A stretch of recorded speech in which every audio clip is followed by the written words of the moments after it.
Okay, we want to go through everything that's going to be on your test for the beginning of Unit 6. I will say that I'm going to be moving quickly to try to make this as short as possible. This first section is the only section that I will be looking for absolute value. So this would be problems number 1 through 6. Everywhere else on the test, don't worry about the absolute value. Okay, square root of 81. Hopefully we know that that's going to be 9, and so there's no tricks, nothing about that. Square root of a negative 16. Well, the square root of 16 is 4. Because it is negative and an even root, we need I. Now, just to clarify, if you've got the cube root of a negative, then you're going to keep the negative. Okay, so the cube root of 8 is 2, but since it's a negative, you would just keep it negative. So make sure you've got that distinction. Even root is an I, odd root, you keep the negative. All right, over here for a cube root, you do want to make sure that you have perfect cubes so you can break this down. I would advise, if you don't feel totally comfortable with your numbers, come over here to the side and make yourself a short a list. I don't think you really need to go, all the way to 12 or anything like that, but make yourself an abbreviated list so that you can see the most common perfect squares and the most common perfect cubes. Okay, so that would be 8, 27, 64, 125. That's generally all you need, but 16 is not in this list, so you have to break that down. And the only thing in this list that divides evenly into 16 is 8. So we got to put the 8 over here and the 2 there. I left a space to deal with my variables. Remember, our exponents need to be divisible by the root. So 3 is divisible by 3, so we're good. 12 is divisible by 3, so we're good there. So the only thing that's going to be left inside is the 2. We'll take the cube root of these, 2, and then divide our powers. 3 divided by 3 is 1. And then 12 divided by 3 is 4. And that's cube root of 2.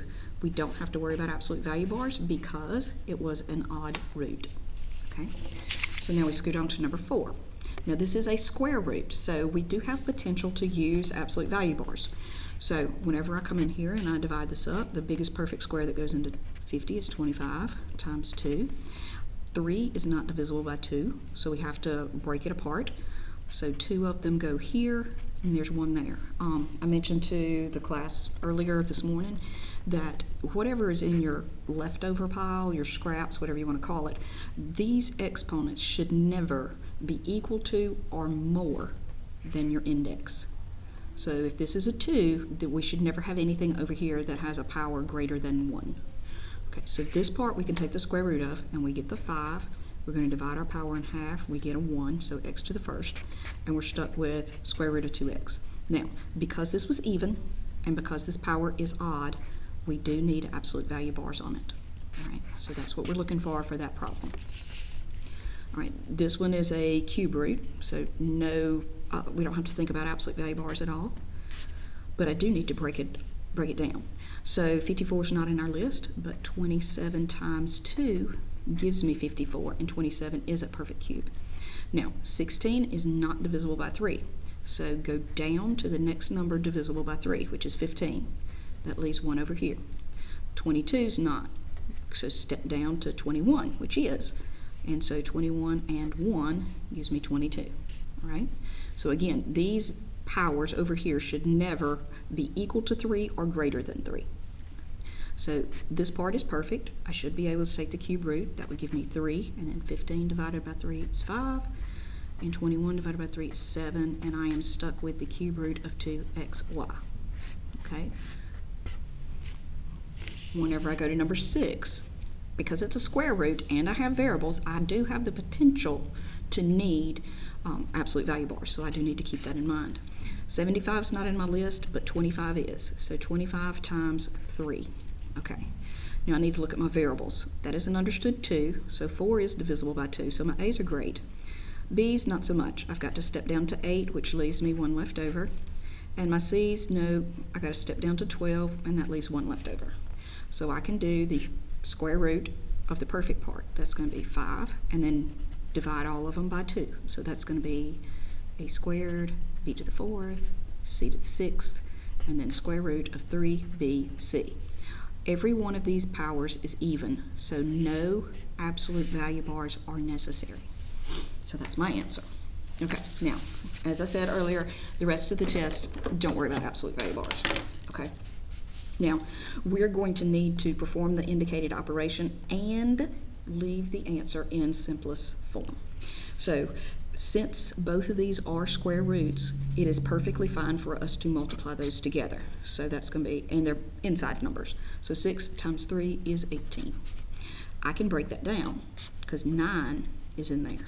So the square root of 9 is a 3, and then I've got a 2 on the inside. Now, just before I go any further, just know I don't have a lot of space on this page, so I'll probably need to be copying and putting some of them on extra pages here in just a little bit. Again, same thing, these are square roots, so go ahead and multiply, and that's 6 times 10 is 60. And then when I multiply these, I have to add my power, so that's x to the 5th, and that would be y to the 13th. All right, same thing, divided up. Our biggest perfect square in 60 is 4. You would think there'd be something bigger, but it's not. All right, so I've got to get my powers divisible by 2, so that goes down to a 4 with 1 left over. The y's go down to a 12 with 1 left over. So let's do the square root of the perfect part. That's going to be a 2x squared y to the 6th, and then square root of 15xy. Okay, so that was my answer. All right, over here, same idea, just with cube roots. Because these are both cubes, we're good. That's just 54. Well, hopefully we know by now that 54 is nothing but 27 times 2, and the cube root of 27 is a 3, and so that leaves me 3 cube root of 2. All right, so that gives you the idea with multiplication.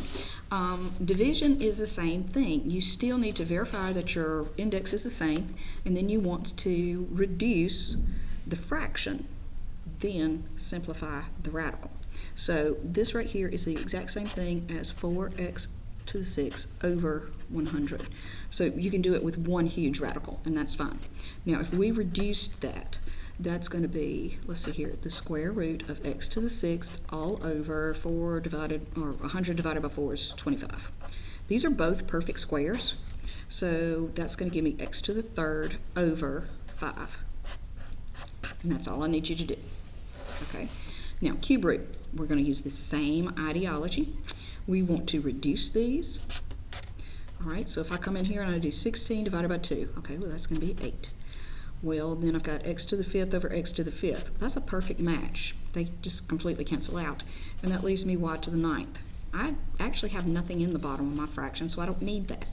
And these are both perfect cubes. So that's going to be 2y to the 3rd. And I'm done with that. Okay, when you move to number 6, there's nothing to reduce. We can't do anything with the square root of x over 3. So this means that we need to rationalize it to get the radical out of the bottom. Okay, so we've got to multiply top and bottom by the term that is in the denominator. So when I do that, that's going to give me, since both of these are under the radical, I'm just going to put it in traditional form with the 3 first. And then the square root of 3 times the square root of 3 is actually just 3. Now, if that makes you scratch your head, think about it. That's just the square root of 9, okay? And the square root of 9 is 3. So that's the reason when we multiply the same thing underneath the radical, it's basically like the radicals cancel each other out if they are square roots, okay? Now, you cannot reduce these because this 3 is inside and this 3 is outside. They're not the same thing, okay? So this is just a regular 3 and this is the square root of 3, which is like 1.4, okay? So you are stuck. This is your answer. All right, whenever you go to number 7, we do want to reduce this first. And when I reduce it, I'm going to get, let's see here, that's going to be a 4 and a 5. And then the 3x's on top and x to the 4th on bottom. That gives me 1 on the bottom. Can't do anything further with it, but I cannot leave it with a radical in the bottom.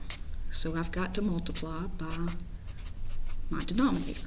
Okay, well, when I multiply this top, what I'm noticing, because I am running out of space and I want to be efficient, that I can do. I can do the square root of 4.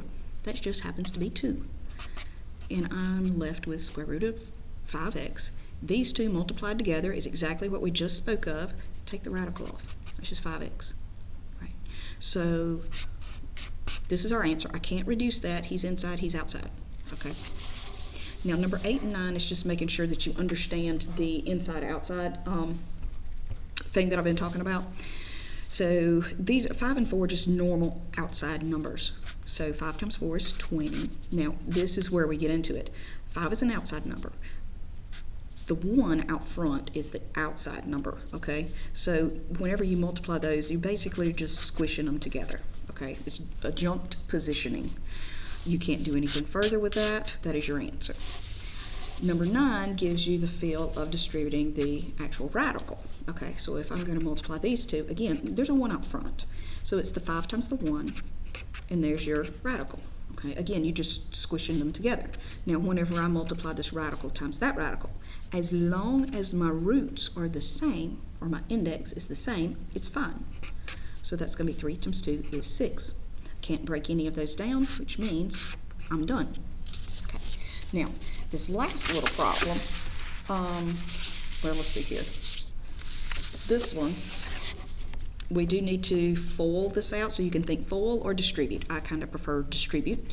So we're going to take 2 times everything over here. So 2 times 4 is 8.